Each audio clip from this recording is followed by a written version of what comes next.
ನೋಡಿಯಪ್ಪ, ಹಾಲಿನ ರೇಟು ಹೆಚ್ಚಾಗಿಲ್ಲ. I am repeating it. ಹಾಲು ಹೋದ ವರ್ಷ ಇದೇ ಸಂದರ್ಭದಲ್ಲಿ 90 ಲಕ್ಷ ಲೀಟ್ರ್ ಇತ್ತು.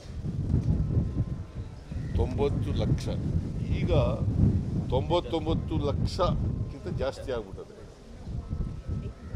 99 ಲಕ್ಷ. ಈಗ ನಾವು ರೈತರಿಗೆ ಹಾಲು ತಗೋಬೇಕಲ್ಲ, ಅವ್ರನ್ನ ಬೇಡ ಅಂತ ಹೇಳೋಕ್ಕಾಗಲ್ಲ. ಹಾಲು ಉತ್ಪಾದನೆ ಆಗಿದೆ, ಮಾರುಕಟ್ಟೆ ಮಾಡಬೇಕು. ಅದಕ್ಕೋಸ್ಕರ ಬಾಟ್ಲಲ್ಲಿ 500 ಅರ್ಧ ಲೀಟ್ರ್ ಕೊಡ್ತಿದ್ವಲ್ಲ, ಅದಕ್ಕೆ 50 ಮಿಲಿ ಲೀಟ್ರ್ ಜಾಸ್ತಿ ಮಾಡಿದ್ವಿ. ಕ್ವಾಂಟಿಟಿ ಜಾಸ್ತಿ ಆಗಿದೆ. ಆ ಕ್ವಾಂಟಿಟಿಗೆ ಎಷ್ಟು ಮಾಡಿದ್ದೀವಲ್ಲ, ಅದಕ್ಕೆ ಎಷ್ಟು ಬೆಲೆ ತಗಲ್ತದೆ ಅದಕ್ಕೆ ಬೆಲೆ ಮಾಡಿದ್ದೀವಿ. ನಾನು ಹೇಳೋದು ಅರ್ಥ ಆಯ್ತಾ? ಕ್ವಾಂಟಿಟಿ ಬೆಲೆ ಜಾಸ್ತಿ ಮಾಡಿದ್ದೀರಿ. ಆ ಕ್ವಾಂಟಿಟಿ 50 ಮಿಲಿ ಲೀಟ್ರ್ ಹೆಚ್ಚು ಮಾಡಿದ್ದೀವಲ್ಲ, ಅರ್ಧ ಲೀಟ್ರಿಗೆ ಮತ್ತು 1 ಲೀಟ್ರಿಗೆ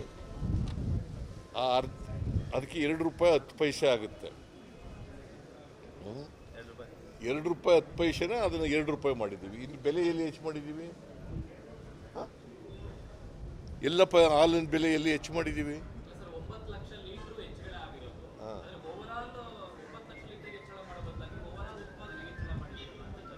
ಮಾರುಕಟ್ಟೆ ಬಿಡಬೇಡ್ರಿ, ಅವ್ರು ಹೇಳ್ತಾರೆ ಅಂತ.